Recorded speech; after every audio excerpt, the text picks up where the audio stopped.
जो fourth step है वो है कूलिंग प्रोसेस।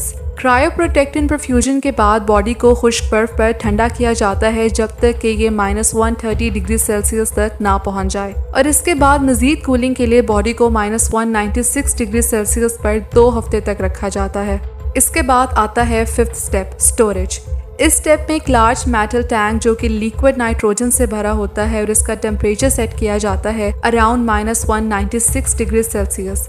इसके अंदर पेशेंट की बॉडी को रख दिया जाता है। मेटल टैंक में बॉडी को उल्टा लटकाया जाता है और वो इसलिए किया जाता है कि अगर फ्यूचर में कोई लीकेज हो जाए तो पेशेंट का ब्रेन फ्रीजिंग लिक्विड में प्रोटेक्ट रहे, मतलब दिमाग पर लीकेज का कोई इफेक्ट ना हो।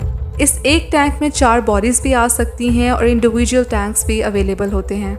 ये टैंक्स जो आप देख रहे हैं ये उन लोगों के हैं जिन्होंने सिर्फ अपना हेड सर प्रिजर्व करवाया है। ना सिर्फ इंसान बल्कि कई एनिमल पेट्स को भी इन टैंक्स में प्रिजर्व किया गया है। अब जो 6th स्टेप है वो है वेटिंग फॉर फ्यूचर, मतलब अब उन लोगों को जो अपनी बॉडी को फ्रीज करवा चुके हैं फ्यूचर का इंतजार करना पड़ेगा कि साइंस और मेडिसिन इतनी तरक्की कर जाए जिसकी बदौलत इन लोगों को दोबारा जिंदा किया जाए और इनकी बीमारियों का इलाज किया जा सके। अब इस सारी प्रैक्टिस का मेन ऑब्जेक्टिव है क्या? क्रायोनिक टीम का मानना है कि अगले आने वाले सालों में जब साइंस और मेडिसिन मजीद तरक्की कर जाएगा तो इसकी मदद से इन लोगों को दोबारा जिंदा किया जाएगा और ये लोग फ्यूचर में जी सकेंगे। ना सिर्फ ये बल्कि बहुत सी बीमारियां जिनका इलाज आज के दौर में मौजूद नहीं है, जैसे कि कैंसर और ALS, लेकिन फ्यूचर में मुमकिन है कि इन सब बीमारियों का क्योर मौजूद हो।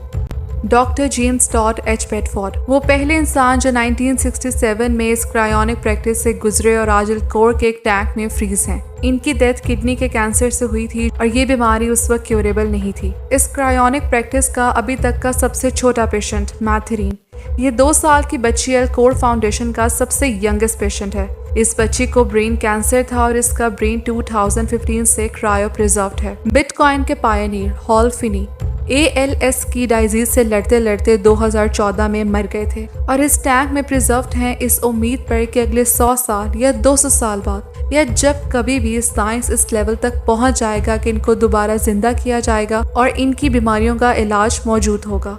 लेकिन ये क्रायोनिक सिर्फ बीमार लोगों तक लिमिटेड नहीं है, कोई भी इंसान क्रायोनिक को चूज कर सकता है। करंटली पूरी दुनिया में 500 लोग ऐसे हैं जो अपने आप को क्रायोनिकली प्रिजर्व करवा चुके हैं और 4000 लोग ऐसे हैं जो वेटिंग लिस्ट पर हैं, जैसे कि Elon Musk, Paris Hilton, Simon Cowell जैसे नाम शामिल हैं।